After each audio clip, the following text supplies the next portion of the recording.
benching, getting to the benching. We'll build it. We have to. Boker Tov, good morning, everybody, and welcome. Yom Kippur was beautiful. It was beautiful in Palm Beach Gardens, but in Tel Aviv, not so much. Did you hear what happened in Tel Aviv on Yom Kippur? Yeah. Efo Atav, Efo Dizengoff. Can you shut the door, Sandy? Efo Atav, Efo Dizengoff is an expression. Where are you and where is it Dizengoff? Dizengoff is one of the founders of the modern state of Israel. There's a Kikkar. There's a plaza in the middle of Tel Aviv. It's called Kikkar Dizengoff Plaza. I used to go there every Friday afternoon when I was a yeshiva student on the Dizengoff Plaza. I used to set up a little table over there with my friends, and we used to lay tefillin. We used to lay tefillin with Jewish people, passers-by. We used to lay tefillin with passers-by, and these people were all Jewish. They were all Jewish people.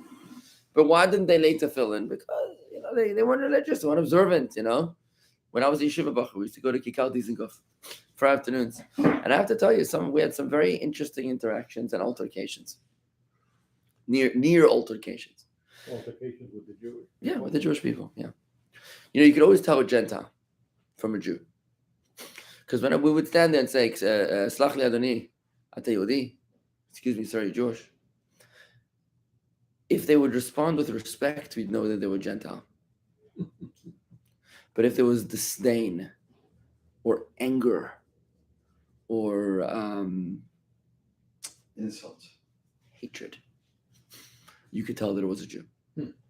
Now, that was few and far between. When there was hatred, it wasn't from a Gentile. It was inappropriate for a Gentile to be angry at a Jew for laying tefillin in the Jewish homeland. But for a non-observant Jew, this happened once in a while. I remember once it was a hot day, and we were standing out there for a couple hours laying tefillin with the passers-by, and a guy came running over to us with bottles of cold water. Another time, a guy walks by and he says, "Excuse me, what's wrong with you?" I says, "What do you mean?" He says, "You believe in this stuff? You believe in this hocus pocus?" He tells me. I said, "What's the problem? You don't believe in God?" He says, "No, it's hocus pocus." I said, "You only believe in things that you can see and feel and touch. You believe in the internet? You believe in electricity? Have you ever seen your brain? Have you ever seen capillaries and what are they? Digestive system. You know how all this works. You only deal with things that you can touch and see and feel." I said, "Listen, have a little dignity for yourself. To judge merely by the facade of your eyes is a very, very low, shallow level of intellectual experience. Math you've ever seen before, music, and you can't sink your teeth into music. It exists. Love, right? It's spiritual concepts, right?" I remember the guy told me, he says he was a pilot in the Air Force, and he said to me, a human being is merely a sophisticated cow. Para meshuchlelet is what he said to me. That's what a human being is. I'm a cow, sophisticated. I said, "I feel really bad for you." I said, "I feel really badly for you because you're missing out on the experience and the revolution, which is Judaism. That a human being can reinvent himself from creation and actually become part of the Creator." And they were very interesting experiences. Now, what I realized after a while over there is that I was far better off speaking in a foreign accent than speaking in Hebrew. So instead of saying, "Slach li Adoni, ha'im ata Yehudi," I would say, "Excuse me, sir, are you Jewish?" With my American R. Brooklyn accent. Yeah. Not even a South African. I wouldn't even say with a South African accent. I would say with an American accent. Because he's American. Oh, respect. If he's American, if you're one of us, if you're one of the Israelis, I guess absence makes the heart grow fonder, and familiarity breeds contempt, right? So it was very, very sad, very shallow to see what's going on out there in the on the front lines. But it really all came to a head this past Yom Kippur. What happened this weekend Yom Kippur is that in Israel it's a beautiful custom. People don't drive in Yom Kippur. A lot of people don't drive in Yom Kippur. A lot of our Israelis in our community didn't come to shul on Yom Kippur because they don't drive on Yom Kippur. A whole year they'll eat what they want, they'll do what they want, but Yom Kippur is holy. Yom Kippur, we don't drive. They'll stay in a hotel, they'll walk to shul, they'll wear white, they'll do the right thing for 24 hours. It's beautiful.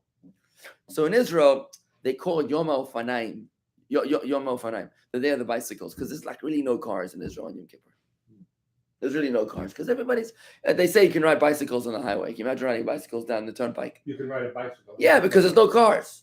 So I guess the few people that are not observing Yom Kippur, they enjoyed, they celebrated by riding bicycles down the I-95. You're not allowed to ride a bicycle, but they ride a bicycle because there's no traffic. Right. Oh, I see. Right. See, you get the picture of it. It's a beautiful atmosphere of Yom Kippur. You can imagine what happened in Yom Kippur War, 1973, when the Arabs planned the war against Israel on Yom Kippur.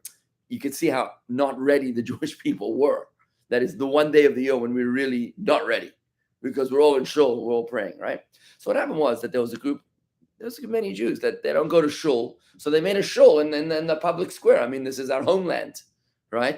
It's not like you're in Berlin or Munich. You're in Tel Aviv. So they do a minyan in the public square, right? In a piazza, in a square. Dizengoff Square. So there they make a minyan every year. And these are people, I guess, they're traditional Jews that don't really go to shul. And they don't want to, maybe there's no space in the shuls. So they do an outdoor shul. Why not? They put up like a little makeshift bechitza, like a separation man and woman, and they daven. They bring out books for everybody, chairs for everybody. Oh, it's a nice thing. A judge ruled. They've been doing this for years. I think so. A judge ruled before Yom Kippur this year, a secular judge, the Judicial Reforms, right?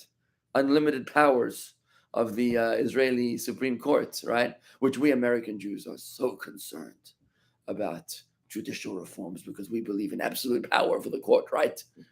I mean, like, you don't begin to understand what's going on in Israel. So the Israeli system don't understand. They don't begin to understand what you're supporting. It's like Americans that are standing for students for justice in Palestine.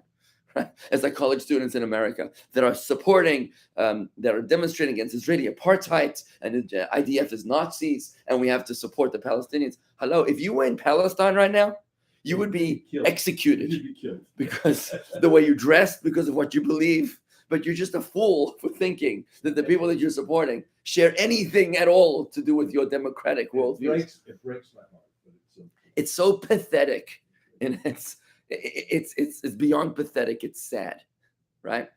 So here goes. An Israeli judge ruled last week that the mechitza, the separation between the men and the women, they put a clothing line to separate the men and the women, is unconstitutional. There's no constitution, but it's unconstitutional. Yes, it's unconstitutional. Based on her constitution, she decided it's not constitutional. Why? Because it's excluding women. Why is it excluding women? Why is it excluding women? It's not excluding women. It just separates the men and the women, right? I guess using that ruling, it's apartheid. That we no longer allowed to separate bathrooms in Israel either, right? Because it's excluding women from the men's bathroom, right? Using the same logic here, all airports, all public places have to have shared bathrooms, because God forbid to think that you're allowed to separate a woman or a man from any space, right? in California. So this is what happened. So what happened was, what? The whole United States. Well, not the whole. So folks, let's carry going. So let's talk about what happened. So what happened was, so you can't stop these guys from davening. They went ahead and they davened, and they put up a little Israeli flag to separate the men and the women. They start in Kol Nidre, and groups of men and women come winding through the crowd of people trying to daven with megaphones. Oh my goodness. And they say, Busha v'chelpa, it's a shame and it's a disgrace. And they're pouring whiskey and they're pouring beer. These are Jewish people. These are Jewish people that are trying to break up the Yom Kippur prayers because these people are so... It's too Jewish. It's too Jewish, right? Jewish homeland, right? And they say, we hate religious Jewish people. And they say so publicly. We hate Jewish people, religious Jewish people. We hate religion, and we wish you would leave this country and leave us alone already. What do you think this country was here? So what happened was that, people were trying to daven. You see video, they're dressed in white, at the yarmulkes, and they're trying to daven. It's called Nidre, it's Yom Kippur, it's Ne'ilah, it's Yizkor. And these guys are pouring beers and giving out drinks. It's like Palestinian terrorists that are celebrating the pain of other people. Here, Just let them daven, leave them alone. So meanwhile, they get the gay parade, right? The gay parade, because we have to celebrate diversity. We have to celebrate inclusion. And even people that disagree with you, we have to give them a platform, right? And if somebody wants to believe, non-observant Jews, as long as you're not more conservative than I am, we're open to all other views. As long as you're not, I don't know what the line is. I can't even explain this. Maybe you can help me, right? We're open. We're tolerant to all views. If you want to marry a tree, you want to marry a lead pipe, you want to marry a lizard, you can do whatever the heck you want. But to observe our own tradition, our own heritage, this is unacceptable. Not in our backyard. No tolerance for penguin. It's tragic. This is what happened in Israel. And the question is, what do we do about this? I mean, it shocked me when I was in Israel. What shocked me every time I've been there is how non-observant the country is in general. There's so many. I wouldn't say it's non-observant. No, I want to tell you, there's a demographic time bomb going on in Israel right now. No, Crazy. yeah. But That it was, surprised me was how- always an issue. I remember this one even when I was in college, when I went for my first trip. But it got worse now, because whenever somebody in power, a judicial thing, names something as being okay, then the common people go crazy. It happened when the Ukrainians were murdering their own Jews once it was allowed to, and it happens when in Israel the judicial system says it's okay to do this. Let's talk about this. So judicial reforms in Israel, right? These are people that are in favor of all reforms. They'll take a Torah that's timeless and they'll reform it. It's time to do that. We can reform the Torah. What do you mean? We're progressive. We can reform the Torah. We can reform God. We can reform Shabbos. We can reform kosher. We can reform everything. But judicial reforms, God forbid. This is holy. We can't touch judicial reforms. We're not qualified to reform the judicial system. You can't even make this stuff up. It doesn't make any sense. We're open-minded until such time as you disagree with me. Then we're no longer open-minded.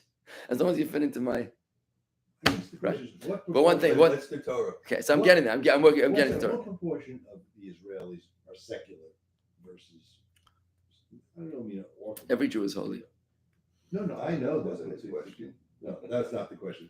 Consider them I want to tell you something. secular. It was beautiful. There was judicial reform to protest in Israel a few months ago, as you know, and they decided to go into Bnei Brak. From Tel Aviv, they went into Bnei Brak, which is obviously a bastion of observant Judaism. Sure. And What? of observant Observant. Torah Judaism, very religious city. And the police warned the demonstrators not to go there because this wasn't going to be pretty, right? It's like, imagine a gay parade, like walks into your shul. I'm not a gay necessarily, but a parade that is in favor of tearing down values of Judaism. And you want to demonstrate in my shul. Like, seriously, you have to demonstrate inside my shul. You have to come to Bnei Brak. It's actually a beautiful story. So when these demonstrators came in, the police were like they didn't know what to expect. In Bnei Brak, they started playing on the loudspeakers. It was Thursday night. They started playing on the loudspeakers. Shalom Aleichem Alachei Yashareis, which is the traditional song welcoming in the Shabbos, tomorrow night. It's a beautiful video of one of the bikers, the motorbikers from Tel Aviv. He comes in and he takes his helmet off and he starts weeping. He says, I haven't heard this song in 50 years. This is what my grandmother used to sing with me. Beautiful. The Bnei Brak, religious Jews, they set up counter-protest tables with cholent. That's the counter protest. And they served cholent to the demonstrators.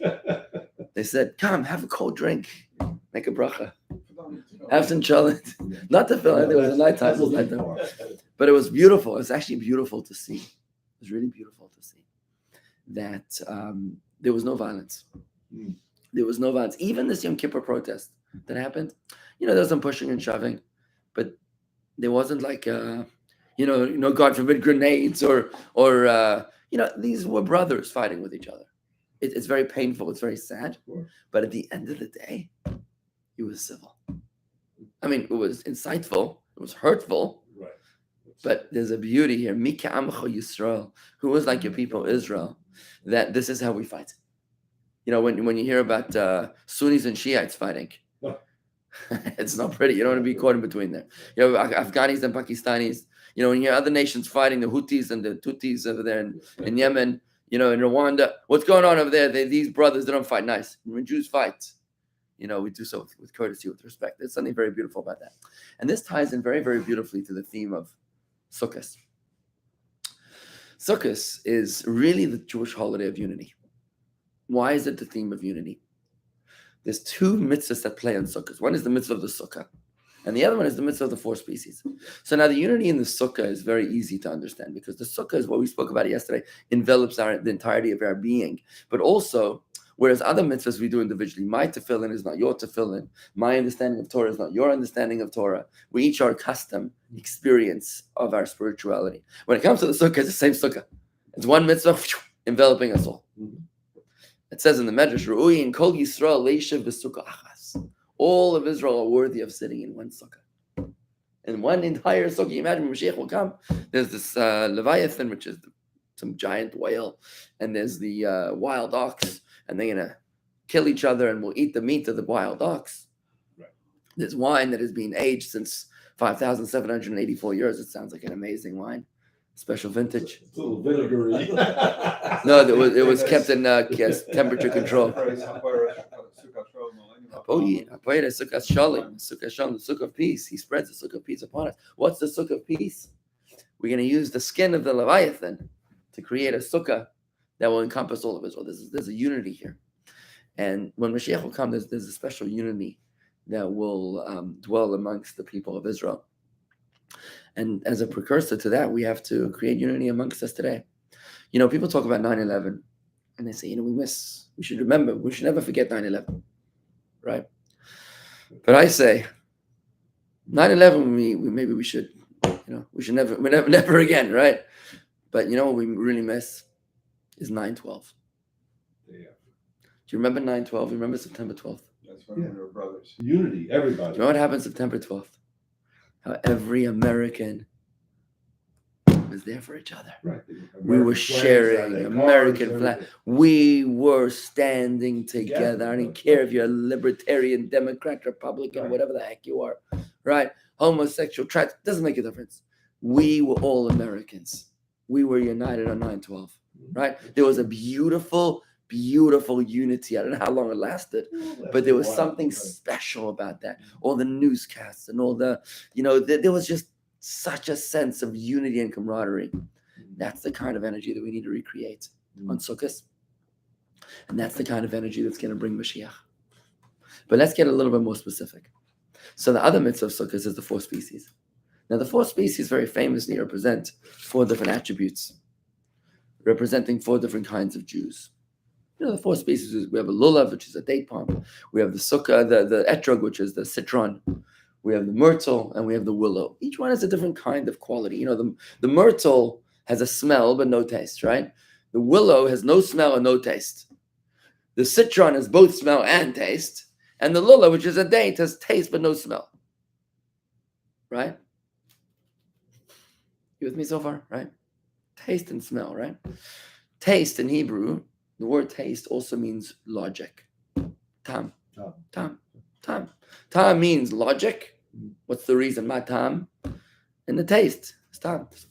There's a company called Tuv Tam, I think it's called. Good taste. So taste means logic, means wisdom. And smell, this is Kabbalistic, represents good deeds. Represents four kinds of Jews. You got a Jew who's an etrog Jew. He's got good deeds. He's got a lot of mitzvahs. He lays tefillin every day, and he wears his talis, and he wears his little talis, and he walks to shul on Shabbos, and he keeps kosher, very kosher, right? And he has a mezuzah on every door. He studies Torah. This is the Jew, the etrog Jew. He learns Torah. He does mitzvahs. He's an etrog. He's got taste and smell. Then you get the Jew that's the date palm. What's a date palm? It's smell but no taste. No taste but no smell. Taste. He learns a lot of Torah. This is the scholar. The Torah scholar. His good deeds a little weak in that department. He's not known as being Mr. Nice Guy, but he's a big Torah scholar. People like this. You've met people like this? They're very pious, but very learned, but they don't really relate to the people so well. Then you got the guy, the myrtle. This is very popular. The myrtle is a good guy, ignorant, illiterate, but he's a good guy. You ever heard of such a person? He does a lot of mitzvahs. He tries what he can. He lays the film when he can. He learns to. He has a mezuzah wherever he can. Right? He tries to do good deeds. He gives charity. But Torah, it's not his thing. This is the wisdom, but he has the taste. Sorry, he has the smell, which is the good deeds. Finally, you have the Myrtle Jew. The Myrtle Jew is neither not the Torah, not the mitzvahs, not the taste, not the smell. So now you look at the Tel Aviv riots, and you see all these guys come together, right? I thought it was quite an interesting analogy to think. So all these guys. The Myrtle ruled the day. They didn't rule the day. The Myrtle tried to rule the day. The Myrtle comes in and tries to say, we don't have any tolerance for good deeds. That's what they're effectively saying. No Torah, no mitzvahs in our backyard, right? Okay, I guess you proved yourself to be a myrtle. A willow, I mean. You proved yourself to be a myrtle, right? Okay. So we definitely had the willow represented of the riot. Then you had the Jews, they don't go to shul normally. The Jews that would try to make a makeshift shul, Right. A drive-by shul. These were probably the myrtle, right? They were trying to do good deeds. Then you had, of course, the etrog Jew. The etrog Jew, we ubiquitous, right?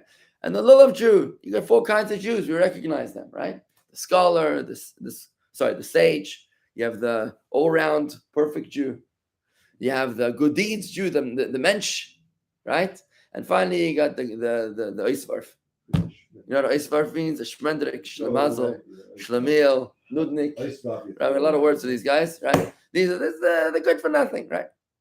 Now you think that we have no tolerance for the Jew who knows nothing. You think we have no tolerance for the Jew that comes into the demonstration to break up a Yom Kippur prayer. You think, right? But Sukkot Comes Sukkos and says, doesn't work that way. If not for that Jew that was pouring the beer on Yom Kippur, you wouldn't be able to celebrate the mitzvah of Sukkos. You need all 4 Jews. It's like, think of it like an electric circuit, right? If you got one component missing, what happens? Garnished. Then you got garnished. And this is how we have to view a fellow Jew. You are my brother. I love you. I disagree with you. I have no shared views with you, but you know what? You're my brother. I love you. I don't like you, but I love you. Right? This is how we're supposed to view our fellow Jew. This is the message of Sukkot.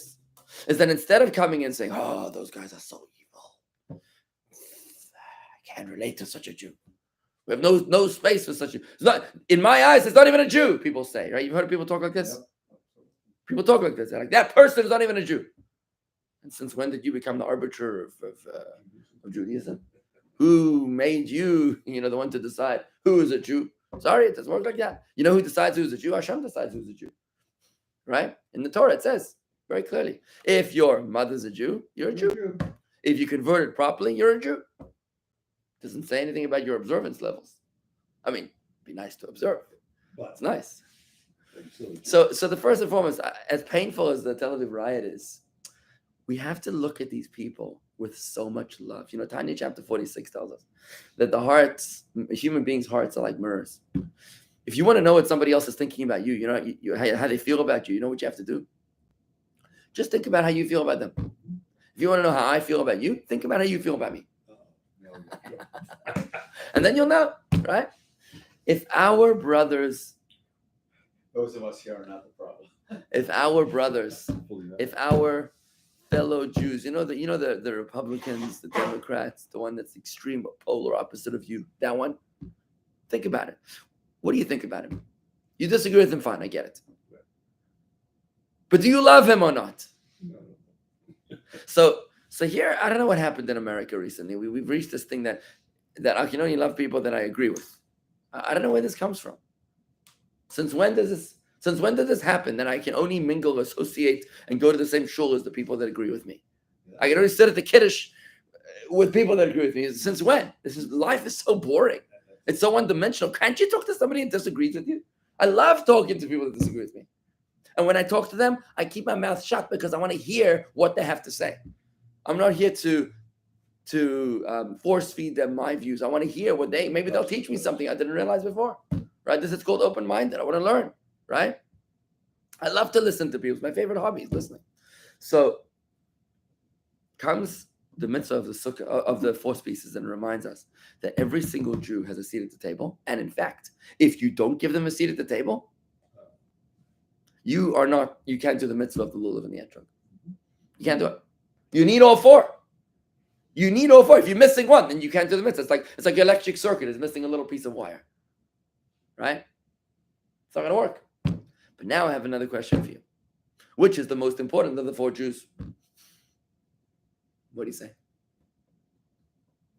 Well, we want them together. Jonathan doesn't like the question. What? You can't separate them, right? I mean, that's the whole point. Oh, so you also don't like the question. All four together. So you think they're all even, Stephen? That's what you think? No, it's just they're not even. But evenness is not relevant. They have to be together, which means you don't judge one being. Okay, so that's what I said so far. But is one of them better than the rest? No. What do you say, Jonathan? You don't know. Chuck, what do you think? Who's the best Jew? There is no best. I know it's a horrible question. It is.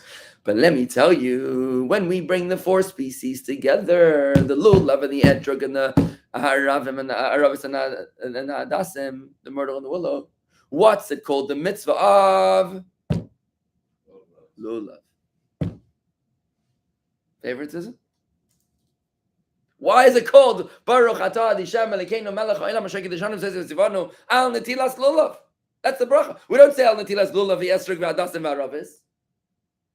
Why do we say Al Netilas Lulav? If it's four different kinds of Jews, and if every Jew is equal, one. All four become one. So say the mitzvah of combining the four. Why do you say the mitzvah of the Lulav? We make a blessing. The blessing is Asher Kiddushan, blessed are you, Lord our God, King of the universe, who has married us through his commandments and becomes intimate with us through the observance of the mitzvah of the lulav. That's what we're saying. That's the translation of the blessing. Now Corey comes in with a Tanya mindset. Daniel is going to be at 770 for Simchas Torah. Wow, that's amazing. Daniel, put on your helmet. Brace yourself. It's going to be unbelievable experience over there. There's going to be about 12,000 people there in a room that fits about 4,000. So Corey comes in with the Tanya mindset, and she says the best Jew is a struggling Jew, the Beinani. The Beinani is a struggling Jew. Now, by the way, Corey, it's not one of the four, so there's no struggling Jew here. So nice, I'm with you on that one, but he's not one of the four, so that doesn't really count in this department. You got the Torah Jew, the Torah and Mitzvah Jew, the Mitzvah Jew, and the neither Jew, right? That's what you got here. That's the theme of the day, right? How they got there is not part of the conversation, because whether you're struggling or whether you're not struggling, that's behind the scenes. It's the back office. We're not talking about that. Okay, so back to who's the better Jew. The best Jew is the lulav Jew. Why is the best Jew the lulav Jew? Comes the Rebbe and explains us something amazing. The way you look in this physical world is a manifestation of your spiritual roots. I'm sorry, say it again. The way you look in this physical world, Which is the best Jew? the lulav, the Torah Jew. Not the Torah and Mitzvah. No, the Torah Jew. I'll tell you why. But isn't the Torah Jew also would do Mitzvah? We're going to get there. We're going to get there in a minute. Different. I'll tell you. Hold on. I'm getting there. But if you- Good question. I'm going to get there in a moment. But let me just build up. The Rebbe explains that the way you look in this physical world is a manifestation of the way you are in your spiritual root. If somebody's physically beautiful in this world, you know what it means? That spiritually they're spiritually beautiful. And if somebody's physically ugly, I hate to say this, I'm sorry, forgive me. I'm not the arbiter of beauty over here, but just take it as you wish. That somebody who's physically not pretty is because spiritually they're the same. Hence, Sorry, Chuck. Hence,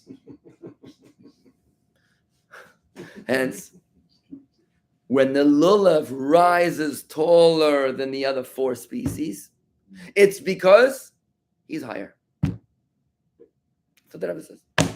Why is the lulav Jew more important, taller than the other? He rises head and shoulders above the others. Tall. The reason is like this. Now, you can only understand this in light of Tanya chapter 5. It says like this. Let's compare the qualities of Torah and mitzvahs, right? And you can apply them to the four Jews. The qualities of Torah versus mitzvahs. So what happens when you do a mitzvah? Tanya explains this. When you do a mitzvah, you become humble before God, right? I want to do this, and God says I should do that, and I do that, right? So I'm a chariot. I'm a chariot that follows, like the chariot follows the rider. I am following God. However, even when you do the mitzvah, even when you submit to the will of God, there's still me submitting to the will of God. I'm the chariot that sits behind or separate from the rider. There's the chariot and there's a rider. And the chariot follows the rider. It's very good. That's a mitzvah. Not so with Torah. What happens when you learn Torah? Tanya chapter 5 taught us. Do you remember this? You become one with God in a wondrous union that is indescribable in this physical world. The way it's explained is that God, God and the Torah are one. Indescribable. Inseparable. When you study Torah, it's not that like I am laying tefillin. I am eating kosher. When I'm learning Torah, what happens is the Torah becomes enmeshed in my brain. And my brain becomes enmeshed in Torah to the point that it's inseparable. And since God and his Torah are one, then what happens? I and God are one. That's what happens when you learn Torah. When you learn Torah, you actually become godly. Which I'm tying this all the way back to the very beginning of this outburst, of my painful outburst about the Jews that felt that there's no space for observant Judaism in a Jewish homeland. They wanted to be Israelis, not Jewish. And that guy that when I was a yeshiva student, he said to me, a Jew is a sophisticated cow. There's nothing special about being human. And I said to him, what a tragedy that you overlook the revolutionary idea of Judaism, the greatest idea that the world has ever experienced, that a human being can become divine. You can actually break that glass ceiling, set yourself free from the constraints of this physical world and actually become one with the Almighty God. It's an incredible thing. How do you do that? Through Torah. You do that through Torah much more than you do it through mitzvahs. Now, mitzvahs is good. Mitzvahs is very good. But Torah is even better. What? The Torah commands you to do mitzvahs. That's correct. So how can you? So when you split the hair, and when you say which is higher, is it Torah or mitzvah higher? The answer is Torah is higher. Now, how do we know that? Physically manifest in the tallness, in the what, is that the word tallness? Height of the Torah of the lulav shows you that it's much taller than the etrog.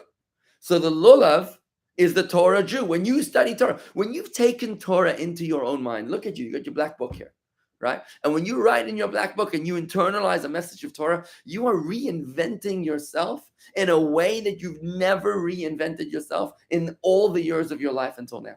You are recreating yourself as part of the master of the universe. This is the greatest revolution you could ever experience as a human being.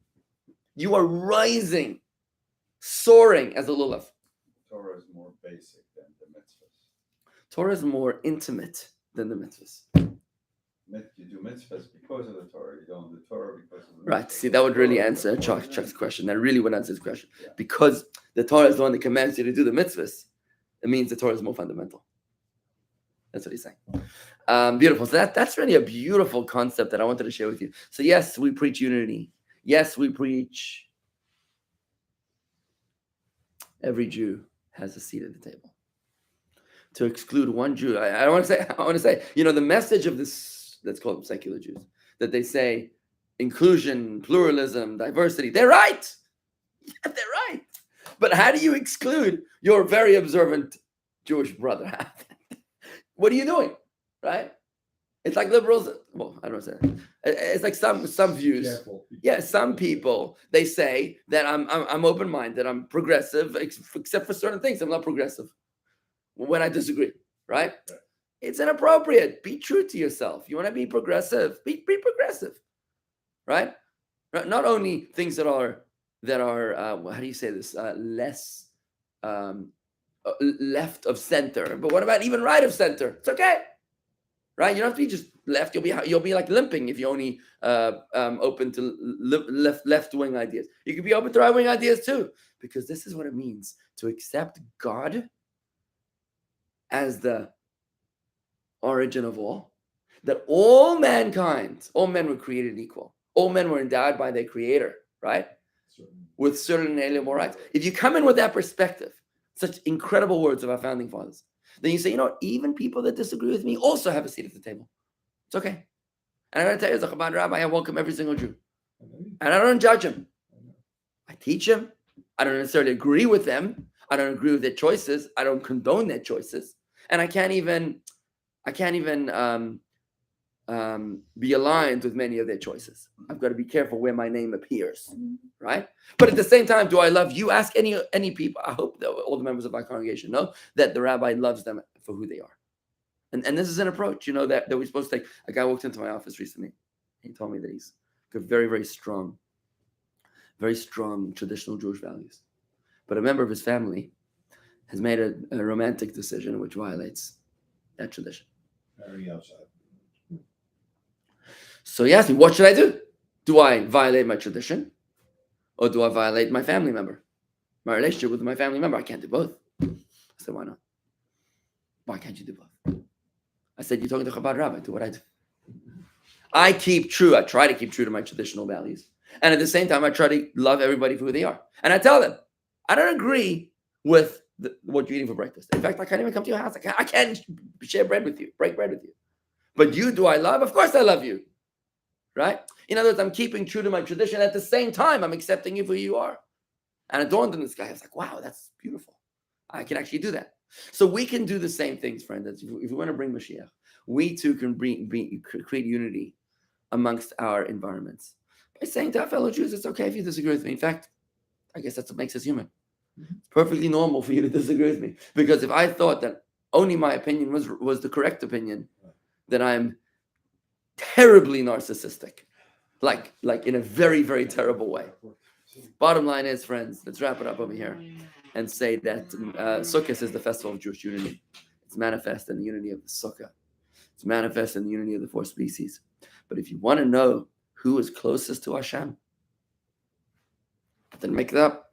Al Natilas Lulav. It's the lulav that towers high above all the rest. When you study Torah like we're doing right now, then what you're doing is that you're becoming one with the divine. You're reinventing yourself in the most incredibly exciting way possible. So when you retire and you think you want to make something of your life, golf is not going to do it. Nope. Cards, mahjong, canasta, you can play as much bridge as you want, but you're not really reinventing yourself. But if you're learning Torah, you're becoming divine. And that's a wrap. I hope I didn't say anything offensive today. Was I borderline offensive? No. Not to me. My lawyer's Not making. to me, but maybe to my lawyer's raising eyebrows. Are you off?